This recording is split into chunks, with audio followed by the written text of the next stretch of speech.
And these insane premises are kind of are come from two sources, which are this kind of proto neoconservatism, but also this kind of extremely extreme capitulation to Zionism, which I know it's supposed to. These days, they try to make it like it's a slander, but no, it's a real thing. It's an uncontextualized support of the Israeli state, um,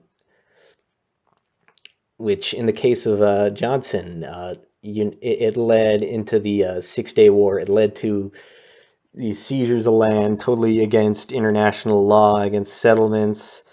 And I'm very cynical about international law. I went, okay, after 1967, they should have just went, okay, none of this means anything. Let's either start over or ignore completely. But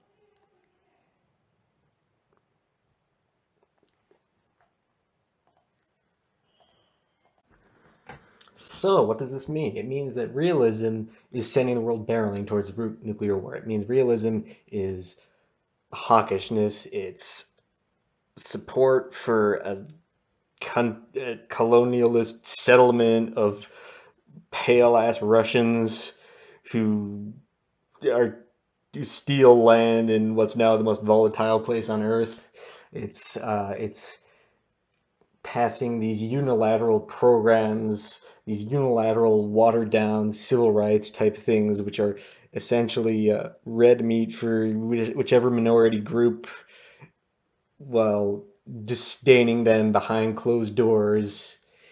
It's uh, it's alienating the working class while pretending to be their champions, and so that's what realism becomes.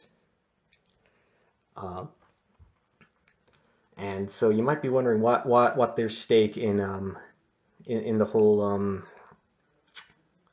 Zionist enterprise, war enterprise is. Well, part of it is financial, and another part of it is through political leverage, through blackmail and family connections. So, for example, in Lyndon Baines Johnson's case, he was sleeping with a woman who was in the Irgun, which is a right wing terrorist organization which attacked British people, it attacked Arabs, it even attacked Americans and Europeans as well as their own. So he was caught in a honeypot with the Irgun, right? Which later on became some of the now right wing parties in Israel. And then he had his mother in the his grandmother, I believe, in the Zionist Organization of America, which became AIPAC. And you see a similar thing with Clinton. Her grandmother, or was her mother, converted to Judaism, and according to some, yeah, and this isn't from like some conspiracy place. These sources I get from like tablet or commentary or some other Jewish magazine, which shouldn't necessarily mean you trust them, but it's not like it's anyone who has a motivation to slander them, and it's not anything that they would probably deny. And so you got that, but you also have the Epstein connection. Now you can go to various other people to hear about Epstein. I'm not going to get too much into that, but suffice to say, he was connected into the Iran Contra affair, and he does have what seems to be a pretty cozy relationship with both Clintons. Yes, they were on the plane. They were on the island. But it gets even worse, really, because the center part of the left actually no, this actually would have been the left wing of the left by this point, by the 1970s, because the new left had basically been decapitated. And so what you had was this influential Democrat, Henry Scoop Jackson, which you may have heard his name.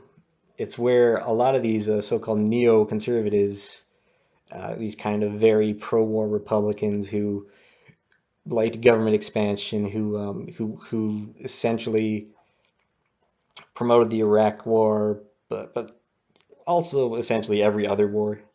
Never met a war they didn't like. But the thing is, they were centered around Henry Scoop Jackson, and Henry Scoop Jackson was more like Lyndon Baines Johnson in that his civil rights reform, his kind of New Deal Democrat roots, meant that, while it wasn't tenable, he essentially did get put in a lot of domestic programs, welfare, and all that. But the newer right wing of the Democrats would actually go on to cut that. So in a way, they were actually less left wing than the roots of the neoconservatives. Because the neoconservatives actually listened to Trotsky, and Trotsky was ideological. Now you can say, okay, it's a bad ideology.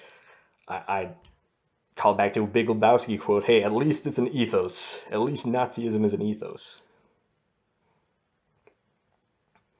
So, even when they were attacking, these Democrats were attacking Nixon. Nixon was even more, I'd say, progressive left wing, dovish than these Democrats. He led to a kind of detente with the Soviet Union. He promoted relations with China. He did some good environmental legislation, some things for people with disabilities, I believe. So even though he was kind of seen as a prick, he was actually what Chris Hedges calls the last liberal president. And he did this because he was afraid of the pressure from the new left, which the Clinton center left would go on to suppress. And another thing that would go on to prop up their kind of left wing credentials is when Hillary Clinton went to attack the Republican Senator Brooke at her in 1969. He was actually way more liberal than she would be. He was one of the first black senators. He he was not so sure about the Vietnam War. He did a lot of things that were less less right wing than who replaced him, which was a kind of a white centrist Democrat in their club, which would bring me to 1970, where she urged the League of Women Voters to use economic power to leverage things. Well, who has the economic power? Who has the most economic power? It's rich people. It's rich white ladies. That is and always has been her base. And when she was doing a lot of these kind of liberal type things, it was with Marion Edelman. She was the one really leading all this, and she's married to this rich liberal Zionist Jewish guy. To his credit, his Zionist organizations seem to favor pushing Israel towards more left-wing positions, more progressive positions. But at the end of the day, all Marion Edelman's educational organizations, which Clinton was so proud of, which he thought was real community grassroots activism, they're all run by these large neoliberal foundations and are all about making money through charter schools.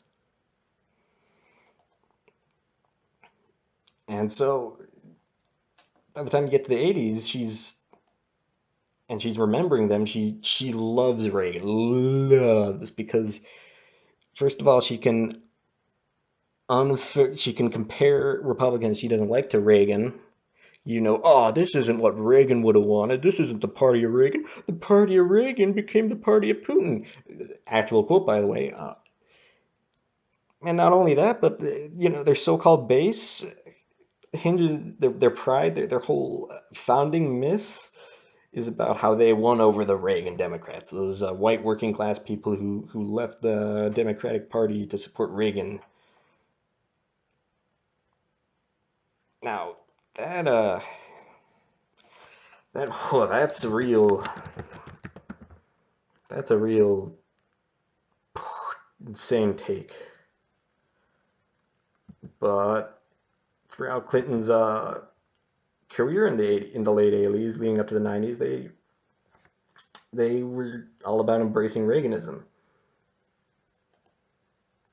But Reagan and these people who ran the foreign and economic policy were essentially the same people on the same things.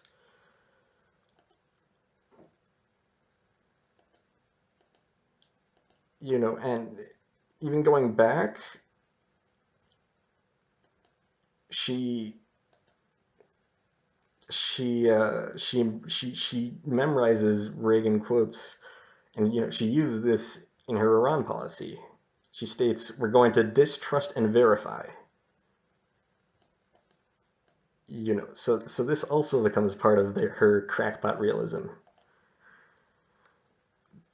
And another part of this is kind of blowing up Reagan's victory. And quite frankly, through my own analysis, Reagan republicanism just collapsed as quickly as it formed. Democrats took both the houses by 1988.